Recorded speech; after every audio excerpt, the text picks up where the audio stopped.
So welcome everyone to our presentation of our research group, Manuscriptology and Digital Humanities. This is for the German semester, which is a bit weird for kind of teaching timings in other places in the world. This is our final talk that we're having this semester. We will continue in April. And today I'm very happy and kind of proud to be able to present or to welcome Dr. Oliver Hellwig, who is well known in the community as a specialist in digital humanities. He actually has been working with digital methods since 2000. He did study in Berlin, although he told me not to mention it because it's too long ago. I still mention it. He had positions in different academic institutions, including here in Heidelberg, but also in Düsseldorf. And currently, he is a postdoctoral researcher at Zurich University, that is in Switzerland. And he's mainly dealing with or his main field are quantitative linguistics.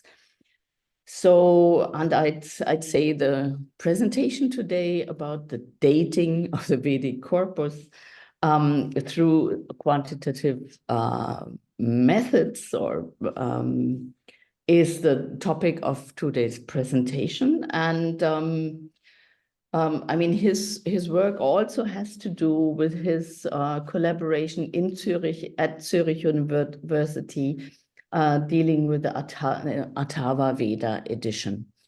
So it's a bit, I mean, we're all looking very much forward to your presentation, Oliver, and I'd say I just mute my microphone and leave the floor to you. Thank you very much, Ute, for this nice introduction. Yeah, hello to all. I hope you can hear me. If not, please signal now, and I will try to do my best to remedy it. So today I'm talking about, as you said, I'm talking about quantitative approaches to dating Vedic texts. Okay, yes. As in other fields of Indian literature, the chronology of the Vedic literature is still not fully understood. So just as a very quick reminder, Vedic literature was created between perhaps 1300 and 300 BCE. It mainly deals with one topic, with the Vedic ritual. And there have been different qualitative approaches to understanding the chronology of this literature, but they were not completely successful. And today I will ask if we can somehow derive chronological clues for dating these texts, for getting better dates for individual texts or for literary periods from linguistic signals that are found in these texts. What I'm presenting here today is, so to say, the summary of a research project that was funded by the BMBF in the last 3 years, has ended at the end of 2023. So it's really a nice opportunity to somehow summarize what we've found out there and what we've done there in this project, and perhaps give some pointers where we can go next. So just as a very quick introduction, this not only pertains to Vedic, but I think to all Indian literary traditions before, let's say, 500 CE or 1000 CE. When we want to make, so when we talk about linguistics and text history of Indian texts, we are in what I call a hen-egg situation. So when we want to make claims about certain linguistic developments, like, for instance, the aorist became more frequent, or sentences became longer, or this word became more frequent, or whatever, these statements are always based on a very shaky text historical ground, because we do not understand the text history. And the other way around, it's equally complicated, because some researchers, including me, have tried to derive claims about the textual history from linguistic developments. But if we do not really understand the linguistic trajectories, we cannot really derive good historical claims from these shaky grounds again. And this is basically the basic situation in which our project started. And just to mention it, Vedic Sanskrit as well as Middle Indo-Aryan languages, or at least many of them, have a number of very unpleasant properties that make them really complicated to process in a quantitative framework. First of all, these languages were standardized very early. So when you have a look at Vedic texts, you realize that, for instance, phonetics and morphosyntax have been subjected to standardization. So if there were any diachronic signals like changing verbal endings or whatever, they were somehow standardized away. And this, of course, complicates the whole analysis process. The second point is what I would call noise. And this is not really noise, but this is really unpleasant. Of course, when you look at diachronic development of language, time is not the only relevant factor. There are other factors like pragmatics. So when you have a text, and this text is not only shaped by time, this text is shaped by its content, it's shaped by pragmatics, by discourse, in our case, by the influence of Vedic schools. And we have, in the field of Vedic studies, we have a general idea that these factors are there, but we do not know exactly how they really interacted with the linguistic surface. And this is really unpleasant. There are a few papers like from Jameson or Hock about these topics, but it's nothing that has found very much attention. The third point is collinearity. I will come back to this later with a practical example, but this is really unpleasant from a statistical point of view because many of the factors that may be interesting are very tightly correlated with time. So, for instance, Renou, for instance, claimed in his Sanskrit grammar that compounds become more complex in sutra literature. This is absolutely true, but it's very difficult to say if this is really a chronological effect. So sutra texts were written at a certain time and were compounds popular at that time, or is this rather a genre effect? This genre sutra literature has this genre influence the use of compounds. We also have, as in other Indian traditions, a very fragmentary transmission. So much of the interesting texts have not been transmitted, like texts written by women, text written in colloquial language, text written about anything else than the Vedic sacrifice. So basically, we only have texts about the Vedic sacrifice, which makes drawing conclusions from them quite complicated. And finally, the Vedic corpus is quite small. So according to our estimations, we have 3 million words, really words, not strings.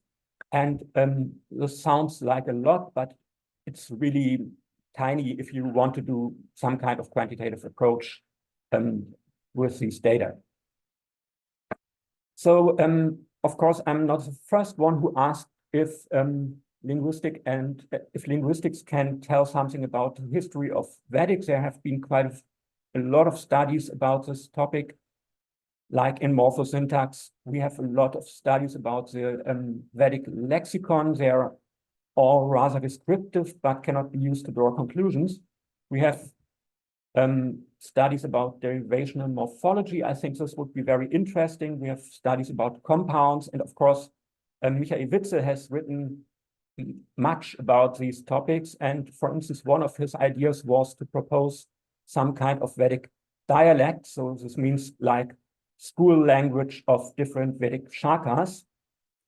All these approaches are very valuable, they're very interesting, but nevertheless, they are often they are looking at individual data points and do not try to give a picture of the whole Vedic period. They are often focusing on the earliest Vedic texts. They don't talk about middle and late Vedic prose and so on. So there's really a need to improve in this direction. And our question was in this project, can we devise some kind of what we call quantitative philology? This means, can statistical models help us to better understand the timeline of the Vedic literature? The first idea when you start something like this is you look at what natural language processing already has developed. And unfortunately, these guys in natural language processing are not really interested in diachronic corpora. They are not really interested in dating texts. There has been some recent research in this. There is a very interesting survey of the current state of the art by Sommerschild. She is also involved in devising this Ithaca system for Greek inscriptions. Unfortunately, these studies start from assumptions that do not hold for Vedic. And most importantly, these studies always assume that basically we know the true dates of almost all texts in a literary tradition. And then we take this complete knowledge, we take the true dates, we take all data, and then we train a so-called supervised or discriminative algorithm. And this method is then used to predict the date of, let's say, one text whose date is unknown. So for instance, when you do it for Latin, you could say, okay, I know basically the dates of all the Latin authors. I train a big machine learning model with these dates, and then I ask the model to predict the date of one text. Unfortunately, this is of course not what we can do or what we are able to do in Vedic, because we do not have the true date of even a single text. So we are really at a loss there, because we cannot use these discriminative frameworks. In addition, these studies from NLP also have very large corpora, like billions of words, and they also often have texts that have very clear chronological signals. And this is especially true, like, for instance, if a text says in the second year of Biden's presidentship, something happened, it's quite clear that this text was not written in the 18th century. So they have many very detailed data with very strong chronological signals, and this makes it possible to train not very good models, but fine models. Unfortunately, as I said, this is absolutely not the case for Vedic. We do not know anything, basically, about, or very few, about the Vedic timeline. And in statistical parlance, this is called, what we have here is called interval censored data. This is a term from epidemiology or survival analysis. And this basically means we do not know the exact date of a text, for instance, but we know that it has been written in some interval. And now we take this data and try or we take this knowledge and try to infer data from it. Unfortunately, these guys from survival analysis do not care about cases like the Vedic chronology, which is really missing or lacking data. And it has some interesting ideas, but we could not really use it. Okay, so going away a bit from the technicalities. So basically, what could be estimated when you look at Vedic dates? So we could estimate the start and end point of the whole Vedic period. I will not talk about this today. This is topic of another project. And what I am focusing on today, by the way, can you see my cursor when I move it on the screen here? Okay. What I am looking at here today is mainly estimating the length of 6 Vedic sub-periods. This is a system that was introduced by Michael Witze and later on adapted by Hans-Martin Kümmel.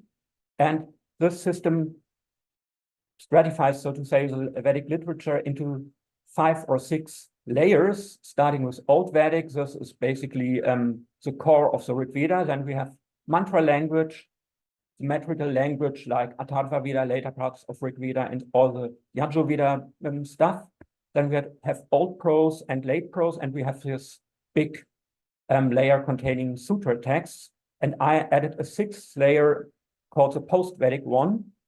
And this is basically the main topic of my talk today. We have these 6 layers, but we do not know how long each one of them was. And this would really already help us in getting a better picture of the Vedic literature. And this is something I will talk about today. I will also talk about dates of individual texts, but these results are taken cum grano salis, and layers of individual texts are not discussed here today. So I talked, or I dropped this term of quantitative philology. What could it mean, or what does it mean in our concrete context here? So the aim, what we want to do, we have texts, we have linguistic signals coming from these texts, and we want to infer something about the time from these signals. And basically we can use 2 different approaches. One is what I call flat models. And until recently, this was a dominating approach in all quantitative studies. What you have to do here, you have to write down formally how you thought Vedic texts were produced. This sounds very terrifying and scaring, but it's not that bad as you could imagine. And then you build a model on top of this definition and see what comes out. The big advantage of this is when you do it like this, the model can really explain you at the end why certain decisions were made. So for instance, if the model says, okay, this sutra text is very late, you can look into the parameters of the model and see, okay, there are certain configurations that draw this model to a late time. The disadvantage is you have to do what is called feature engineering. And this mainly involves you that you have to come up with a set of good linguistic predictors. And this is really a problem here because what does good mean here? So for instance, I personally cannot give you any single linguistics feature that really distinguishes between old and late prose also, and so on. So this is really a complicated problem to do this feature engineering. And therefore, some people say, okay, let's skip all this stuff, no more flat models, no more feature engineering and data generative processes and so on. Let's use deep learning.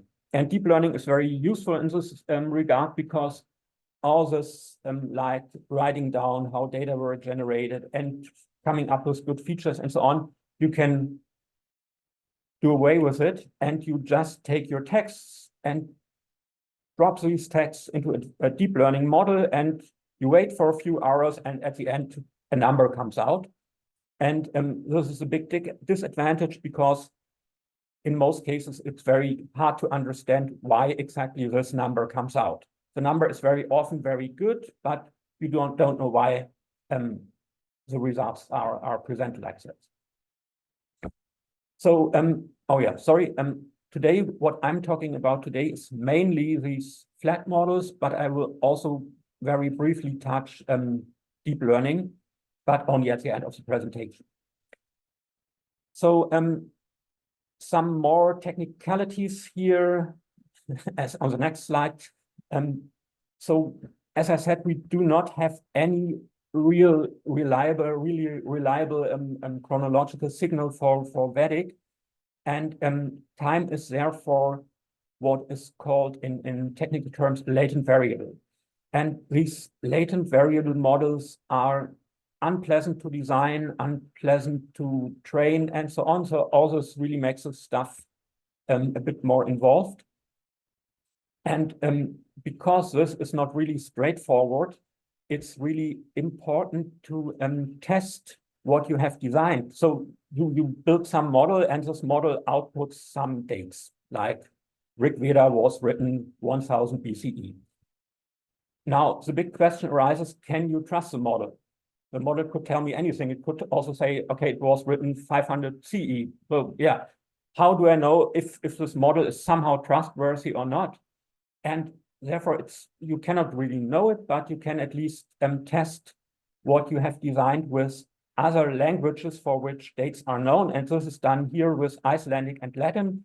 both are very conservative and early standardized languages with long literary attestation. And basically first I will do something else, but then before I go into details for Vedic, I will ask how well dates of Latin and Icelandic texts can be estimated with the model I propose here, because if the model fails completely for Latin and Icelandic, chances are quite good that it also fails for Vedic, and I should do something else. So yeah, that's why I will mention Latin and Icelandic later, basically as evaluation cases. So I talked a lot about linguistic features and linguistic signals and whatever. So what we used in this project as linguistic input, you could use anything. You can use words, and you can use case endings, and you can use, I don't know, sentence lengths and whatever. One thing we thought was a bit underrepresented in Vedic studies and in Indian studies in general is syntax.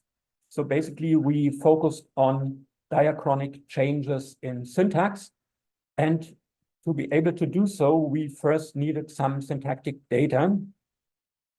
And that's why we've annotated a quite huge syntactic tree bank, a so-called tree bank. So a tree bank is basically a collection of stuff like this at the bottom of the slide. So this is one sentence like Evam Vitave Brahma Yatnyam Abhirakshati.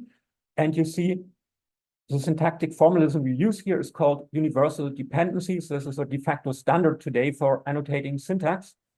And in this context, you fix some word as the root of the sentence. This is Abhirakshati here. And then you see the root has an object, the root has a subject. The subject is modified by some phrase here, evamvit, and then we have discourse, particle, and so on. And in this way, we annotated about, this number is wrong now. We have now like 35,000 sentences, I guess.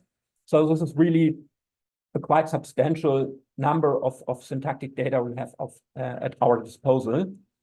And we started with manually annotating these sentences, but this takes quite a lot of time, and therefore we designed a syntactic parser. And what we did, and at the end, was mainly we let the parser pre-annotate the sentences and then just correct the errors. And unfortunately, inter-annotator agreement is quite low. We have a paper about this. This means when you ask two human annotators to annotate the same sentence, chances are very high that a different annotation will come out. And hours of discussion will follow. So this can be quite hard, this process of annotation. Here's a quick overview about the coverage of this tree bank. So basically numbers that are in here are percentual numbers and proportions. This means 7%, for instance, globally of all our data come from the oldest part of the Rig Veda. 19% of our syntactic data come from later metrical literature, and so on. And here is one point I want to mention here. I will not go into detail too much, but it's really, really, really unpleasant. You see here, when you split up the annotated data by literary genre, you see, for instance, that for Sanhita texts, they only occur in the earliest layers, Brahmanas only here, Sutra only here, and this only here. This gives this kind of like horizontal line or whatever you may call it. And this is what I called collinearity earlier. So in these cases, it's really hard to distinguish if for instance, when you see, let's say this sample here, these 29% contain very, very many short sentences, let's say, or sentences with strange arcs or whatever. It's really hard to say if this is an effect of being written in late prose like this, or is it an effect of being a Brahmana text. And this really makes the whole thing extremely complicated. And this was basically the main part of our work went into somehow controlling the interaction between these different factors in our data. Quick part for relaxing, or I mentioned that we annotate the data in manually. First, let the parser parse the data, and then we do manual post correction. And all this is done in the digital corpus of Sanskrit. So when you open a page there and see something like this in the DCS, this is basically our syntactic annotation there. And okay, sorry. Here. And when you are logged into the DCS, you can have something like this. So basically, we have this external parser. We let this parser pre-parse our sentences, but we also have some kind of very simple deep learning parser integrated in the DCS.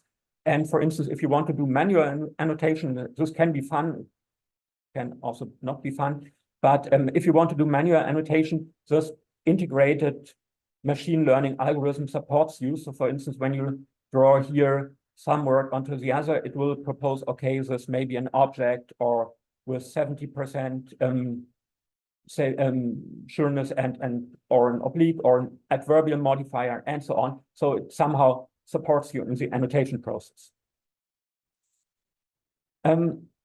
Now I talked about the basic motivation. I talked about which kind of data we use. So we use syntactic data. And before I go into the details of the model, I will take you on a very short detour and to discuss this interplay between different influence factors like genre and prose versus verses and so on, and how this really interacts with time in this model. This is basically a short summary of a paper I've submitted 1 year ago. I'm still waiting for the reviews, but I'm confident they will come out someday. So what I was doing there is we have a lot of compounds in Vedic texts, and of course there are even more in later Sanskrit. And the central question I asked in this paper was, if you use a lot of compounds, something else must become less frequent. So if you have many compounds, some other structures must have been written less frequently. And I was interested in finding out which other structures were, so to say, dispreferred in favor of Vedic compounds. And I focused on attributive and depictive compounds, like, well, depictive is something like he's sitting upright, Urdhva Siddhati. And therefore, I compared the frequencies of compounds with those of subordinate clauses, adjectives, and verbal nouns on the other hand. And just to give you an idea, so for instance, here you have a sentence that says, okay, when you have the right ritual knowledge, you will be successful or whatever. So Pratitishtati ya evam veda. And here you have this modification or the specification of this hotar. So hotar is evam vidvan. So a hotar who knows thus recites some kind of Vedic text. And here this modification is expressed by an adverbial construction. Now you can have a look at another text. And for instance, here, he who knows the food of Anna, for him, food is non-food has been eaten. Oh, so basically the same idea. So here we have something like hota evam vidvam, hota who knows us. This is with a participle construction. Here the same idea is expressed with a relative clause. And in another example, you can express the same idea with a compound. And basically the paper just looks at the factors that influence such distribution. So are there any factors that are responsible for using rather compounds or rather relative clauses or rather participle constructions? And the very general idea behind this is we have different factors like time, geography, genre, poeticality. This means if text was written in prose or in verses. We have the affiliation to Vedic schools, and to Vedic subschools, and we take all this information we have about these Vedic texts, we take them as predictors and ask, what do these factors, or how do these factors influence the frequency of using compounds versus using some kind of other construction? And sorry, a few words with technical stuff. So how we did it was very easy. We used a Bayesian framework, and we used the so-called generalized linear model. This is standard there. And we had one extra goodie in this paper. We asked, okay, we can input time just as these 6 levels I mentioned. So old Veda, later mantra stuff, and so on.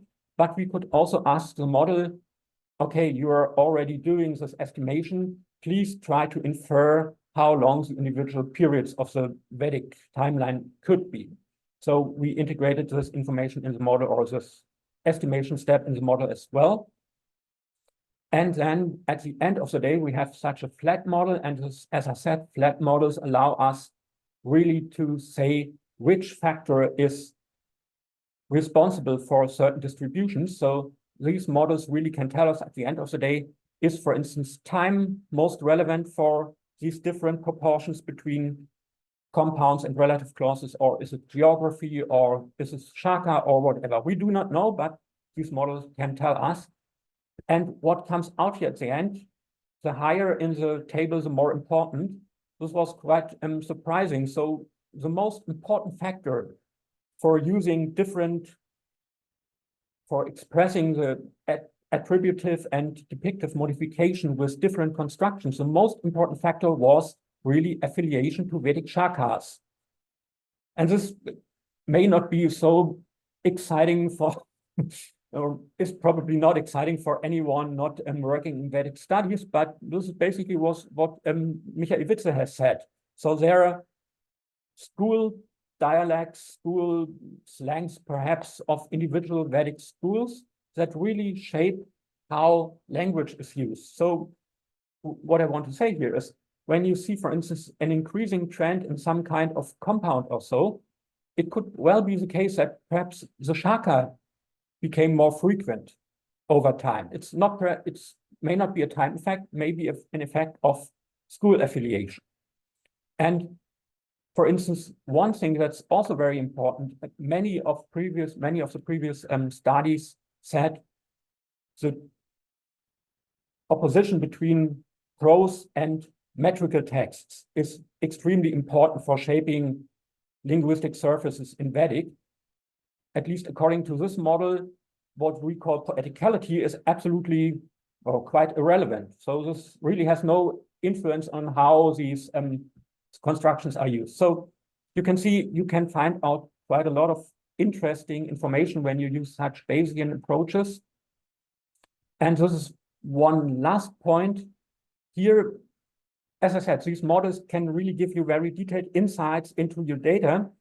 And here we have seen that Shaka, the affiliation to Vedic schools, is most important. So I split the data here by Shakas and see where are the differences. And you see, without going into very much detail here, Ashvalayana, Kata, Madhyandina, Taittiriya, and more or less Shaunaka all have the same kind. We have 2 peaks, and one peak, the dashed one, is to the left of the solid one. So they all look the same. And the only shaka that really falls out here, stands out here, is Maitrayana. So you really can say, when you use such models, you can say, for instance, or can conclude, Maitrayanas seem to have a very special school-specific kind of using these constructions, and this may be the starting point for some future study that has to be performed. Okay, so why did I tell you all this? There are 2 points here. First of all, as I said, in Vedic as well as probably in later classical Sanskrit, these diachronic signals may be weak. I'm sorry for going back, but you see here, for instance, these time components come only at the middle of the range or rather at the end of the whole range. So time may not play a very central role. We have to keep this in mind. And a second point is even more important. We have seen, or this has shown that all kind of non-diachronic influence factors are very important, like genre is important, shaka may be important, topics may be important, content may be important. And when we want to build a quantitative model, we somehow have to integrate these factors into our model. And as I said, we evaluate the model not only for Vedic, this would be easy, but we want to apply it to Icelandic and Latin as well. And here's a really big question is, how can we encode such non-diachronic factors in a cross-linguistically stable manner? I just read what's written there. And all kinds of problems come up here. You could do manual annotation, but this is really time-consuming and not very useful. And what we do here is we use so-called latent Dirichlet allocations. This sounds terrifying, but this is basically a very easy standard technique in computational linguistics. And this model, you just throw in text or some kind of data you have, and these models automatically generate what you may call topic classes. So just for the guys here in Heidelberg, for instance, if you just put in your Nepalese language data, you could just run an LDA model over it and then get out some kind of distribution over various topics without any need to annotate manually something on top of it. And time is flying, so I skip this table just to let you know. So basically, as covariates or as predictors, we did not use any kind of genre information or geography information and whatever, but just to make it comparable, we used LDA for all three languages. We are now coming closer to the main topic of my talk, and this is the actual dating of Vedic texts. And just as a very quick overview, we need, of course, some kind of syntactic feature for performing this analysis. And we used a number of very simple features like edge lengths and edge depths. So how many steps does it take to come from one word here to the root of the sentence? We used bigrams here and bigrams of labels and something more. And we filtered this data and so on and so on. If you have questions about this part, please ask me later on, but this are technicalities. And now we have these features. We have the LDA covariates that describe topics and some important trends in the data. And now we want to build a model that somehow helps us to better predict time for these texts. And in the next 4 slides, I will try to give you an easy bird's eye overview of what the model actually does. So at the beginning, let's say we have 3 literary periods. So this is one period here, the gray rectangle, and we have another one, the white rectangle, and then we have a third one, again, this gray rectangle here. And at the beginning, we do not anything about the history of this literary tradition. So we just say, okay, I don't have any special guess. I make each period the same length. So all these rectangles have the same width. And now I observe some features, let's say the frequency of long compounds. And you see, okay, in the first period, these frequencies are quite low, then they become a bit more frequent, and at the end of, in the third period, they are really frequent. Okay, this is where you start, and now you fit a model to this data. So you see, okay, you think, okay, these feature frequencies increase, so I guess this will be a model that also increases, and this is indicated by this slanting line here. So this model tries to explain the features, and now that you have the model, you say, okay, now I want to improve my estimations of the dates. And I hope you remember here, I did not know anything better, so I placed all texts in the middle of their periods. So right at the beginning, I have no idea where they should be placed. And now I say, okay, can I do better? Can I move these estimates somewhere to better explain the data? And the best you can do is to move these points away from these centers of the periods so that they lie on this estimated line. And this basically is a very trivial idea, but this gives you improved temporal or improved diachronic or chronological estimates of the texts. And then you have these improved estimates, and now you can change the length of your periods. You see, okay, the first center has moved to the left a bit, this center has moved quite a lot to the right, and this center has also moved to the right. And now, after the second step, you adapt the length of the literary periods and repeat the whole thing until some convergence point. Okay, so this slide must be, it's basically a very simple model. I'm not sure if I really should go into the details here. I will skip the details. Just one word for those who are interested. This is basically nothing else than a binomial GLM. So here you have the estimate in the linear space, and you do the binomial stuff, and this is the gradient. And I will come back for those interested to this term in a few slides. So I will come back to this in a few slides, but nevertheless, keep in mind that here's something that is sensitive to outliers, and this is important. On the next slide. So I mentioned here, I go back 2 slides or 3 slides. I mentioned here we have these initial estimates, and then we move these points so that they lie on this estimated curve. And you see some points are moved only a bit, but some points are moved quite massively. And here I try to motivate the problem with outliers. Let's say we don't have a linear model now, but we have a model that looks like this. So compounds are, for instance, quite rare at the beginning, become a bit more frequent, and then they somehow explode like an exponential curve. And now let's say most of your data concentrates here. So for instance, at the beginning, you have data that comes from this span. And then in the second period, most of your data comes from here. But now you have 3 outlier points like this. So most texts have something like 8 to 10 of these features, like long compounds or whatever. But there are 3 texts that have really many of them.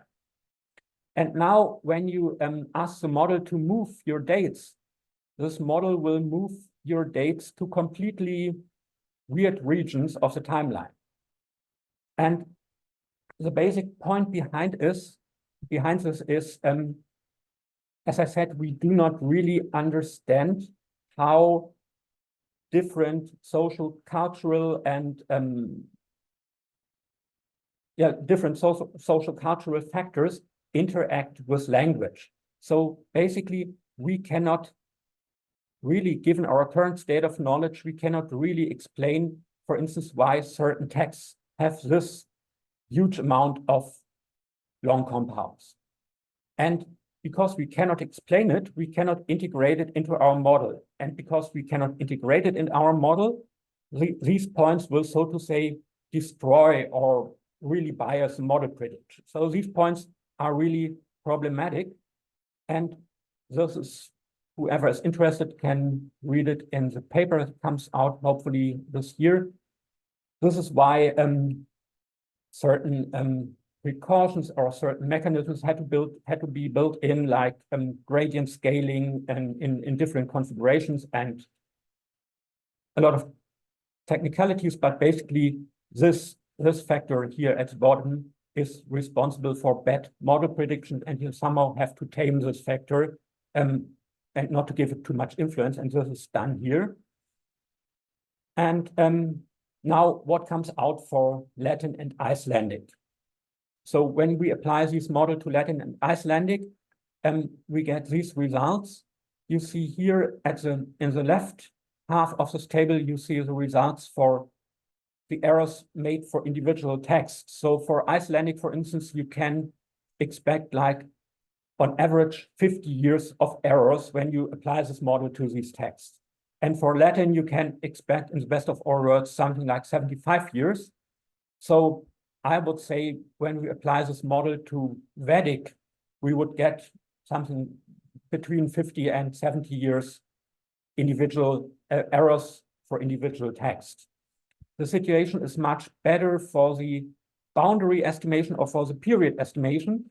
So for both languages, please just ignore the first line here. For both languages, we have really low errors here. So in my opinion, and I really repeated these tests with very different configurations, this may indicate that also the predictions of the model for Vedic, for the period length, may be quite reliable, whatever comes out. Okay, and this is what comes out for Vedic. These are the outputs of various models. Please perhaps have a look at this subplot here. On the horizontal axis, you see relative dates. So this is the start of the Vedic period, whenever it may have started, and this is the end of the post-Vedic period. So basically, this is the end of the Vedic period, and you see what comes out here as model prediction is basically quite boring at first view. So the model says, okay, these periods are more or less of equal length. And I would, perhaps you can see here in the first period a bit of divergence, like that the core of the Rig Veda took a bit less time to be composed than the other layers of the Vedic data. But basically, at the end of the day, this is not really truly relevant.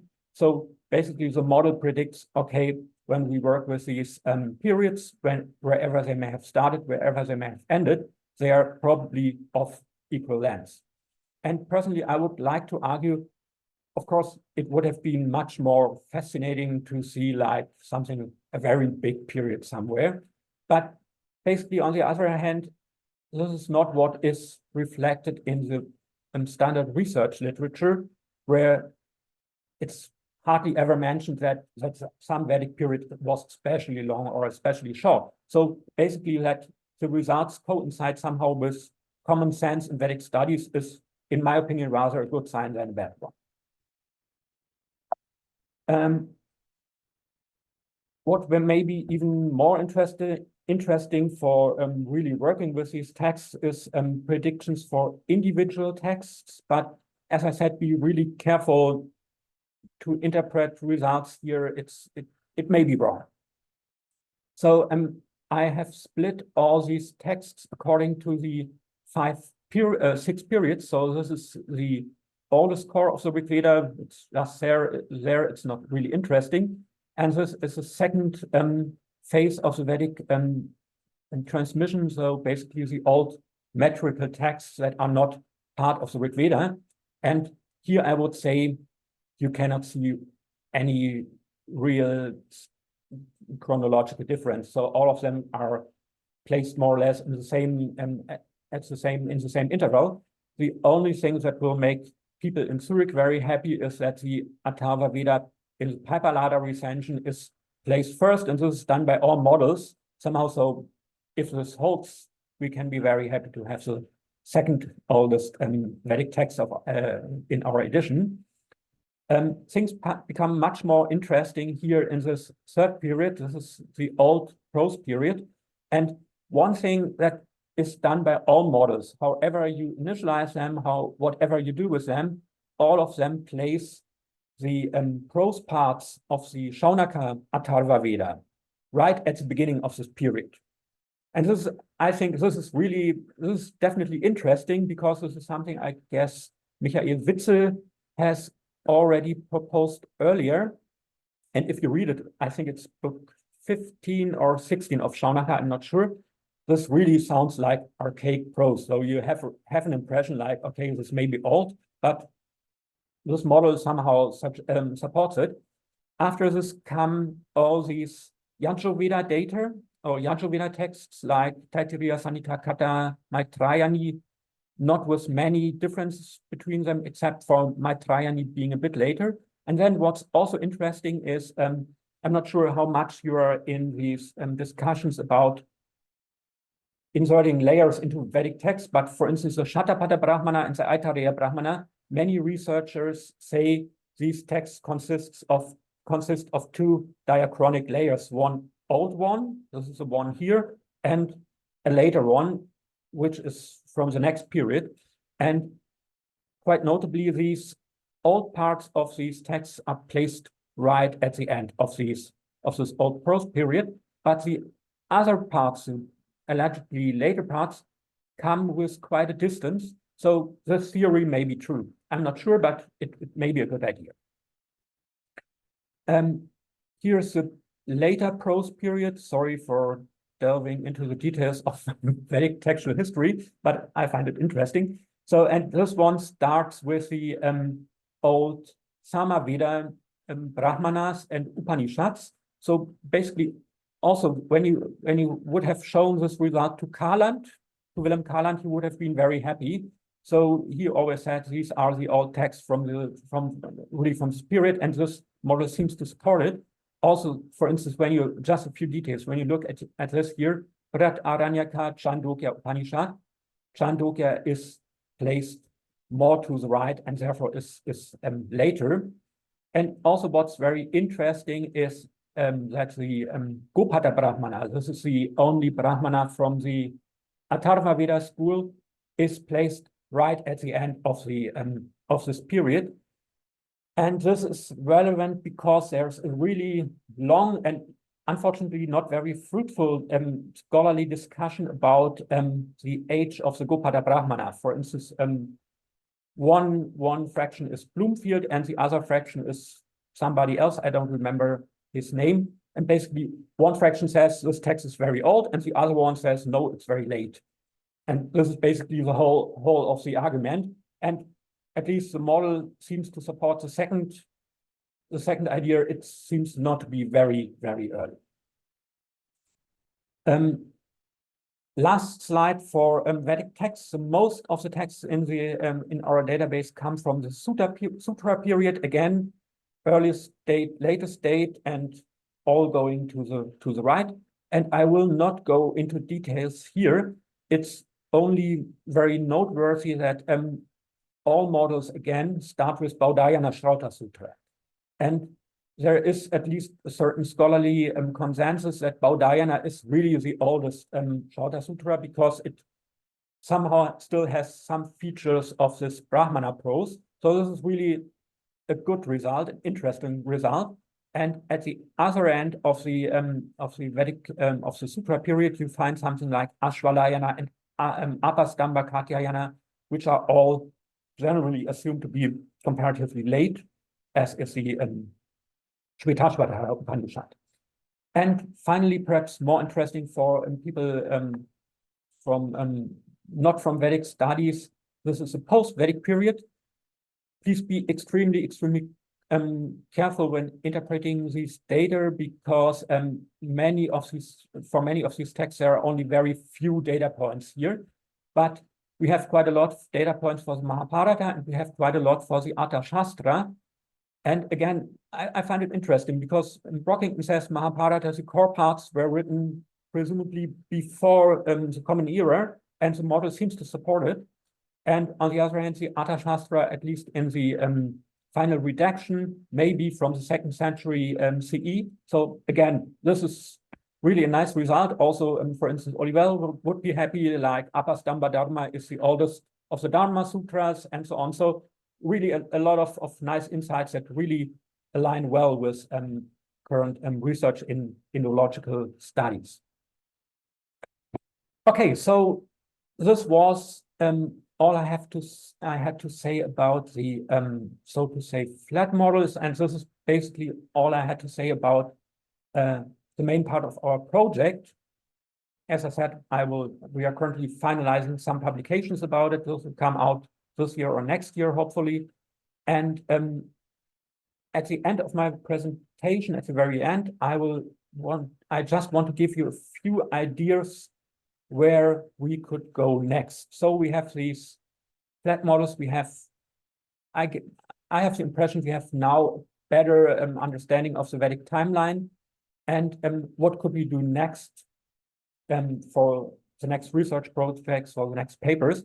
I mentioned at the beginning, we have these flat models which are can be well interpreted, but require this process of feature engineering. And on the other hand, we have these deep models and this is what everyone is talking about today when they talk about artificial intelligence. Nobody talks about like these flat models. They all talk about these deep approaches. And what you can do here is, for instance, you have Vedic texts, and then you just take these texts. This is really appealing. You just take them. You don't have to think about anything. You just put them into some kind of tool like transformer architecture. Then, okay, you still have to do a bit. You have to come up with a simple cost function at the end, and you have to come up with training data. But on the whole, this process is really easy and makes it very easy to design new models, which are often very good, but which often cannot explain what is going on there. And one thing we experimented with was, okay, we have all these texts, and for instance, we do not know exactly when, for instance, the Aitareya Brahmana was written, or we do not know exactly when the Rig Veda was written. But we are quite sure, for instance, that the Aitareya Brahmana is earlier than the Jaiminiya Grithya Sutra. So we don't know the exact details, but we are quite sure, or for instance, we are absolutely sure that the Aitareya Brahmana is later than the Rig Veda. So we have some, so to say, high-level borderings or constraints or whatever you may call it. And the idea was we use these high-level information, we train a deep model like the one I just sketched with it. So we just take all Vedic text, all Sanskrit text, and throw it in this model and train it and ask it, okay, you have the Aitareya Brahmana, please say or please output, okay, this text is later than the Rig Veda. You have the Jaiminiya Grithya Sutra, please say this text is later than the Aitareya Brahmana, and so on. And then we train this model. This takes, I don't know, half an hour, 1 hour or so. It's quite fast in terms of deep models. And now we have this trained model. And now we ask the model, these relations were clear, but we have a lot of relations that we are not sure about, like what's the relation between Aitareya Brahmana and Kaushitaki Brahmana.